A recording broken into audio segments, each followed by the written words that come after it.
22 अप्रैल को जम्मू कश्मीर के पहलगाम में हुए आतंकी हमले के बाद भारत पाकिस्तान के बीच बढ़ते तनाव के मद्देनजर एक नई तैयारी की जा रही है। देश की सुरक्षा व्यवस्था को सुदृढ़ करने के उद्देश्य से केंद्रीय गृह मंत्रालय ने 7 मई को पूरे देश में सिविल डिफेंस मॉक ड्रिल आयोजित करने का निर्देश दिया है। इसके तहत भारत के 244 चिन्हित जिलों में एक साथ ये मॉक ड्रिल आयोजित की जाएगी। बिहार में पटना समेत 6 जिलों पूर्णिया, कटिहार, अररिया, किशनगंज, बेगूसराय और बरौनी में इस ड्रिल के दौरान शाम 7 बजे से 7:10 बजे तक ब्लैकआउट किया जाएगा, यानी पूरे 10 मिनट तक बिजली बंद रखी जाएगी। राजधानी पटना के जिलाधिकारी चंद्रशेखर सिंह और एसएसपी आकाश कुमार ने संयुक्त प्रेस कॉन्फ्रेंस में इस मॉक ड्रिल की जानकारी साझा की और जनता से सहयोग की अपील की। डीएम ने बताया कि शाम 6:58 बजे पूरे शहर में सायरन बजेगा, 2 मिनट तक सायरन चलेगा। इसके बाद ब्लैकआउट की प्रक्रिया शुरू होगी। फिर शाम 7:10 बजे एक बार फिर से सायरन बजेगा, जो इस ड्रिल के समापन का संकेत देगा। इस दौरान राजधानी की सड़कों पर चल रही गाड़ियों को रुककर अपनी लाइट बंद करनी होगी। हालांकि एम्बुलेंस और अन्य इमरजेंसी सेवाओं को इस ब्लैकआउट से छूट दी गई है। इस मॉक ड्रिल को लेकर पूरे पटना में कड़ी सुरक्षा व्यवस्था है। फायर ब्रिगेड, पुलिस, थानों की गाड़ियां और आपातकालीन सेवाएं सायरन के जरिए लोगों को सतर्क करेंगी। प्रशासन का स्पष्ट कहना है कि एक अभ्यास है, कोई वास्तविक खतरा नहीं है, इसीलिए नागरिकों को घबराने की जरूरत नहीं है। यह अभ्यास देश की रक्षा की तैयारियों को मजबूती देने की दिशा में एक अहम कदम है और इसमें जनता की भागीदारी बेहद महत्वपूर्ण है। भारत सरकार के गृह मंत्रालय द्वारा एक निर्णय दिया गया है कि जो सिविल डिफेंस के दृष्टिकोण से 244 जिले हैं पूरे भारतवर्ष में जो सेंसिटिव हैं, वहाँ पर एक मॉक ड्रिल आयोजित की जाए कल 7 तारीख को, 7 मई 2025 को। और उसमें हम लोगों के बिहार के जो तत्काल अभी जिले हैं उसमें 6 जिले हैं। पूर्णिया प्रमंडल पूरा, जिसमें पूर्णिया, कटिहार, किशनगंज और अररिया 4 जिले वहाँ के हैं। एक पटना और दूसरा बेगूसराय। ये 6 जिले हैं। बेगूसराय में बेगूसराय टाउन प्लस बरौनी, ये 2 हैं। इस प्रकार से कुल लगभग 7 टाउन हो जाते हैं। तो ये निर्णय लिया गया है कि कल शाम को 7 बजे से 7:10 तक एक ब्लैकआउट की मॉक ड्रिल की जाएगी। लाइट्स पूरी तरह से सभी ऑफ रहेंगी, कहीं भी लाइट्स बाहर नहीं आए। कहीं अगर कुछ इमरजेंसी है किसी घर में या हॉस्पिटल में कहीं और भी, तो विंडो पर, खिड़की पर मोटा जो पर्दा होता है वो लगा रहे और पूरी तरह से लाइट सब बंद की जाएंगी। तो ये एक जो वार लाइक सिचुएशन होती है उसमें इस प्रकार का रिहर्सल और मॉक ड्रिल सब होता है। तो उसको देखते हुए ये पटना जिले में भी कल शाम को 7 बजे से 7:10 पर एक ब्लैकआउट का निर्णय करने का निर्णय लिया गया है। और इसमें बिजली जो है वो पूरी तरह से बंद कर दी जाएगी। और आपके माध्यम से, मीडिया के माध्यम से जो पटना शहर के लोग हैं, सभी से अपील है कि वो सभी लोग जो उनके पास अगर वैकल्पिक साधन कुछ हैं विद्युत आपूर्ति के, चाहे इन्वर्टर हो, यूपीएस हो या फिर जेनसेट वगैरह हो, तो उसका उपयोग उस 10 मिनट में नहीं करें। और अगर कहीं बहुत आवश्यक है उपयोग करना तो इस प्रकार से करें कि कोई रोशनी घर से बाहर नहीं जाए। अब जो खिड़की है, विंडो है, उसको पूरी तरह से पर्दे से वो ढका रहे और मोटे कपड़े के पर्दे से, ताकि कोई रोशनी बाहर नहीं जाए। तो ये आपके माध्यम से हम लोग अपील कर रहे हैं, मीडिया के माध्यम से, और इसको बाकी सोशल मीडिया और डिजिटल प्लेटफॉर्म्स जो है उसके माध्यम से भी हम लोग सबसे अपील करेंगे। दूसरा, कुछ अनाउंसमेंट भी कल हम लोग करेंगे विभिन्न गलियों में। और उसके अलावा सायरन एक बजाया जाएगा। कुल हम लोगों ने लगभग 80 स्थान चिन्हित किया, 80 प्लेसेस पटना शहर में, जिसमें कि हम लोग सायरन बजाएंगे। इसमें 4 हम लोगों के फिक्स सायरन हैं।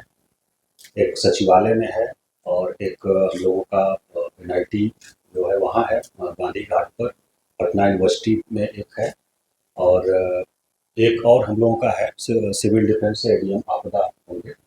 तो ये बाकी जो हमारी फायर ब्रिगेड की गाड़ियाँ हैं उनको भी हम लोग लगा रहे हैं, और जो थाने की हमारी गाड़ियाँ हैं उनको भी हम लोग लगा रहे हैं। तो कुल 80 जगह हम लोगों ने अभी मीटिंग करके चिन्हित किया है पूरे शहर में, जहाँ पर कि सायरन एक साथ बजाया जाएगा। हम लोग 6:58 पर शुरू करेंगे और 2 मिनट तक बजेगा। 7 बजे तक लाइट पूरा ऑफ हो जाएगी और फिर 7:10 पर एक बार हम लोग बजाएंगे, इस पर कि सब लाइट ऑन हो जाएगी। तो ये एक्सरसाइज है।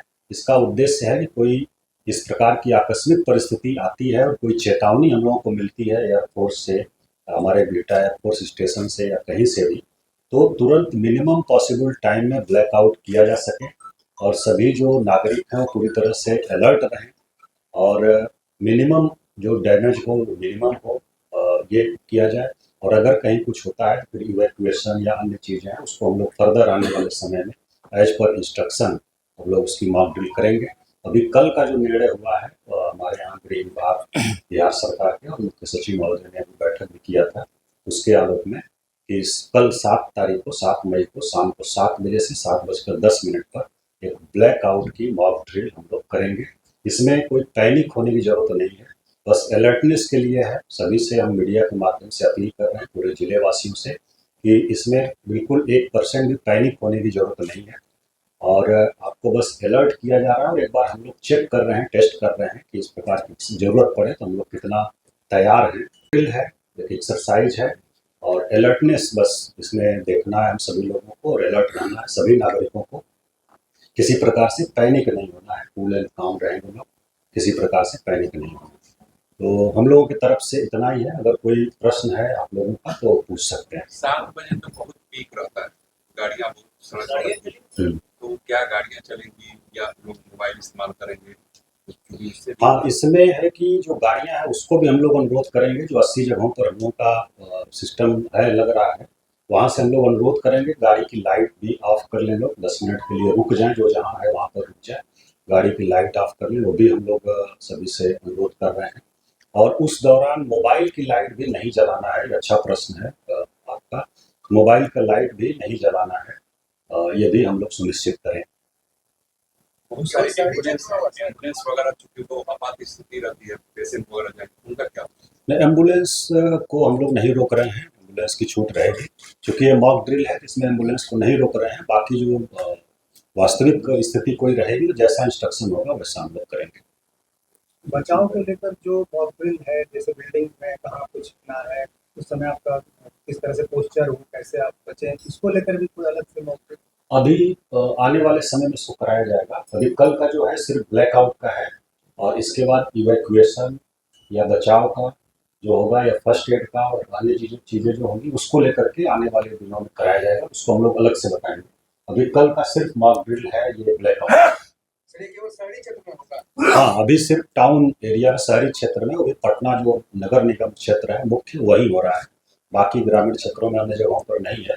अन्य जगहों पर भी आने वाले समय में कराया जा सकता है, तो उसको हम लोग जैसा निर्देश प्राप्त होगा वैसा आगे कराएंगे। सर, ये जो 80 जगह है क्या सेंसिटिव होंगी सभी? सेंसिटिव नहीं, हम लोग इस प्रकार से चिन्हित किए हैं कि मैक्सिमम क्षेत्र को हम लोग कवर कर लें और सायरन की आवाज़ पूरे शहर के लोगों को सुनाई दे। तो इस ढंग से हम लोगों ने निर्धारित किया है। उसमें कोई संवेदनशीलता का वो नहीं है, बस स्ट्रेटेजिक लोकेशन जहाँ से हमारी पूरी आबादी शहर की कवर हो जाए। नहीं, स्टेक होल्डर मुख्य रूप से तो सिविल डिफेंस निदेशालय जो है वो करा रहा है, गृह मंत्रालय के अधीन जो आता है। इसमें आपदा प्रबंधन विभाग या आपदा जो शाखा हम लोग का है वो लोग भी शामिल हैं। बाकी होम गार्ड्स जो है वो शामिल हैं, होम गार्ड्स और फायर ब्रिगेड जो है वो शामिल है और स्वास्थ्य विभाग या मेडिकल कॉलेजेज और मेडिकल टीम हम लोग की है वो लोग भी शामिल हैं और पुलिस इसमें रहेगी और बाकी जिला प्रशासन के लोग रहेंगे। तो 6 जिले आपने कहा, बाकी जिलों में कोई ये नहीं है? ये जो सिविल डिफेंस डायरेक्टरेट का जो नागरिक सुरक्षा निदेशालय का आकलन है वो पूरे देश में 244 जिलों को चिन्हित किया है और उसी हिसाब से 244 जिलों में अभी 6 जिले हैं। बाकी जो आगे अगर अलग से कुछ निर्देश प्राप्त होता है तो उसको हम लोग करेंगे और उसमें जो पुराना डेटा था उसमें 4 ही जिले थे हम लोग। उस समय जो किशनगंज और अररिया था वो अलग जिला नहीं था, तो पूर्णिया और बाकी का वो पार्ट था, तो वो 2 जोड़े गए हैं। बाकी मूल रूप से 4 ही जिले, तो 6 जिलों में। सायरन कितनी देर तक बजेगा, पूरे टुकड़े में बजेगा? नहीं, एक साथ हम लोग शुरू करेंगे सभी जगह और 6:58 पर हम लोगों का वो है कि हम लोग शुरू करेंगे और 2 मिनट तक लगातार बजेगा, 7 बजे तक, और तब तक ब्लैकआउट पूरा हो जाएगा। और उसके बाद जो हॉस्पिटल्स वगैरह हैं उनके साथ में हम लोग मीटिंग करने जा रहे हैं और उनको एडवाइस कर रहे हैं कि जो अगर इमरजेंसी या कुछ और वेंटिलेटर बाकी सब चीज़ें हैं, वैकल्पिक व्यवस्था उसका रखें और इस प्रकार से उसका उपयोग करें कि लाइट कमरे से बाहर नहीं है। ये सिर्फ एक मॉक ड्रिल है, हम लोगों की प्रिपरेशन कैसी है उसकी तैयारी है, अगर ब्लैकआउट करना पड़े तो कैसे हम लोग करेंगे। और इसमें सामान वगैरह कुछ इकट्ठा करने की ज़रूरत नहीं है, बिल्कुल पैनिक होने की ज़रूरत नहीं है, सामान्य एक्सरसाइज है। चूँकि ये बहुत दिनों के बाद इस प्रकार का हो रहा है तो इसलिए हम लोगों को लग रहा है बहुत बड़ी चीज़ है। बहुत जगह ये रेगुलर इंटरवल पर होता है, लोगों को अलर्ट रखने के लिए और लोगों को करने के लिए बहुत सारे देशों में। इसमें पैनिक होने की ज़रूरत बिल्कुल नहीं है, कोई सामान वगैरह इकट्ठा करने की ज़रूरत नहीं है। इसमें पूरी टीम में संख्या कितनी जो लगे, जैसे पुलिस, सिविल डिफेंस, आपदा प्रबंधन, यदि देखा जाए लगभग मोटा-मोटी हम लोग के 1000 लोग इसमें शामिल रहेंगे, क्योंकि हमारे 450 सिविल डिफेंस के लोग हैं जिनको हम लोग लगा रहे हैं। उसके बाद होमगार्ड और पुलिस बल और बाकी भी पदाधिकारी कुछ, तो लगभग 1000 लोग शामिल रहेंगे। सर, एक सवाल है कि पुलिस मुख्यालय की ओर से अलर्ट जारी किया गया है, पटना जिला के अंदर किस तरीके की सुरक्षा व्यवस्था की गई है? इस पर ये तो एसएसपी साहब बता सकते हैं, लेकिन वो सामान्य जो अलर्ट है वो उसी प्रकार की विधि व्यवस्था के दृष्टिकोण से ने बता दिया है और उसी हिसाब से सभी तैयारियां हम लोग कर रहे हैं। बेसिकली जो हमारे सेंसिटिव एरियाज हैं, हो सकते हैं, उन पे नज़र रखनी है। जो ब्लैक आउट का कल एक्सरसाइज होना है तो एक तो पैनिक नहीं करना है किसी को, ये कोई युद्ध का वो माहौल नहीं है अभी, या युद्ध नहीं छिड़ा है, जस्ट एक प्रिपरेशन है। आम नागरिक हमारे सिटीजन्स जो हैं वो कैसे सहयोग कर सकते हैं सरकार को, अगर ऐसी स्थिति उत्पन्न होती है तो उसकी तैयारी के लिए कल ब्लैकआउट करवाया जा रहा है। उसके लिए कोई कंटिजेंसी प्लान, एक मेजर हम लोग को ट्रैफिक वाला दिख रहा है, उसकी हम लोग तैयारी कर रहे हैं। और लोगों से अपील, इसीलिए डीएम सर ने भी कहा कि उस पीरियड में कम से कम गाड़ी रोक दे, जहाँ भी हैं लाइट्स अपने टर्न ऑफ कर लें, वो हम लोग अपील कर रहे हैं। वहाँ से अनाउंस भी करेंगे हम लोग, जो हमारी गाड़ियाँ पुलिस की व्हीकल्स हैं या और पीए सिस्टम जहाँ जहाँ भी है, तो हम लोग वो अनाउंस करेंगे। और कोई मेजर इसमें अभी इस ड्रिल में कोई नहीं है जिसमें तैयारी रखनी है। बाकी सारी तैयारी हम लोग कर रहे हैं, जहाँ भी मीटिंग्स होनी है वो हम लोग करेंगे और डिप्लॉयमेंट भी हम लोग करेंगे। ये नागरिकों के जागरूक करने के लिए ड्रिल चल रहा है और आप लोगों के माध्यम से ही हम लोग इसमें सफल हो पाएंगे। तो जितना आप लोग प्रचार प्रसार करें, लोगों को काम रहने की ज़रूरत है, इसमें कोई कहीं से भी घबराने की रत्ती भर की आवश्यकता नहीं है। ये जस्ट एक तैयारी है, मॉक ड्रिल नाम ही है इसका। तो 10 मिनट के लिए हम लोग को लाइट्स कहीं भी शहर से बाहर नहीं निकले, ये बस ध्यान रखना है और उसी हिसाब से हम लोग को काम करना है। सर, एक सवाल ये था कि क्या प्रमुख जो जगह है उनकी भी सुरक्षा बढ़ाई गई है? प्रमुख जगहों की सतर्कता जो पहलगाम अटैक हुआ था उसके बाद से ही बढ़ाई जा चुकी है। सब जगह अलर्ट है लोग और इंटेलिजेंस कलेक्शन सब जगह से ली भी जा रही है। सभी सुरक्षा एजेंसियों से बात भी हो रही है लगातार। तो कहीं भी ऐसी कोई इनपुट मिलेगी तो उस पर हम लोग कार्य करते हैं।